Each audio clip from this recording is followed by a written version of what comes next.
दोस्तों, इस वीडियो को भूलकर भी मत देखिएगा, क्योंकि इसे वही लोग देख सकते हैं जो भगवान विष्णु के प्रिय हैं। चलिए जानते हैं कैसे बना भगवान विष्णु का वाहन गरुड़। कहानी शुरू होती है ऋषि कश्यप की दो पत्नियों से, विंता और कद्रू। कद्रू सर्पों की माता, विंता गरुड़ और अरुण की जननी। दोनों बहनों में प्यार कम, प्रतिस्पर्धा अधिक थी।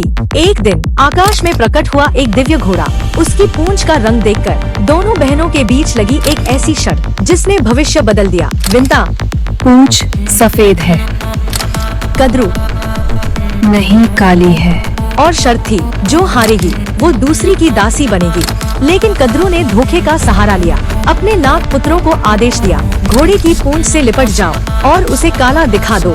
धोखे की जीत हुई और विंता हार गई। वो अपनी ही बहन की दासी बन गई। जब गरुड़ ने अपनी माँ को इस दास्तां में देखा तो उनका हृदय क्रोध से जल उठा। वे नागों के सामने गरजे, मेरी माँ को मुक्त करो। नाग हंसे और बोले, मुक्ति चाहिए तो स्वर्ग से अमृत का कलश लाकर दो।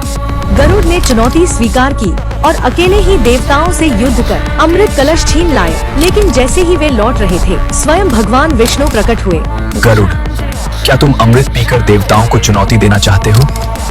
प्रभु, यह मेरे लिए नहीं, यह मेरी माँ की मुक्ति की कीमत है। गरुड़ के त्याग और साहस से प्रसन्न होकर विष्णु बोले, तुम अमर रहोगे और आज से मेरे वाहन बनोगे। गरुड़ ने वरदान मांगा, प्रभु, मेरा चिन्ह सदैव आपके ध्वज पर रहे। तभी से विष्णु का ध्वज कहलाया। गरुड़ ध्वज और विंता सदैव के लिए मुक्त हो गई। लेकिन नागों के साथ एक रहस्य और जुड़ा। वे अमृत पीने से पहले स्नान करने गए और तभी इंद्र आ पहुँचे। कलश उठा लिया और स्वर्ग ले गए। नाग लौटे और वहाँ पाया सिर्फ घास। उन्हें लगा कि यहाँ अमृत की कुछ बूंदें गिरी होंगी, इसलिए वो उस जगह को चाटने लगे। इसी से उनका मुंह फट गया और तभी से कहा जाता है, नागों की जवा फटी होती है।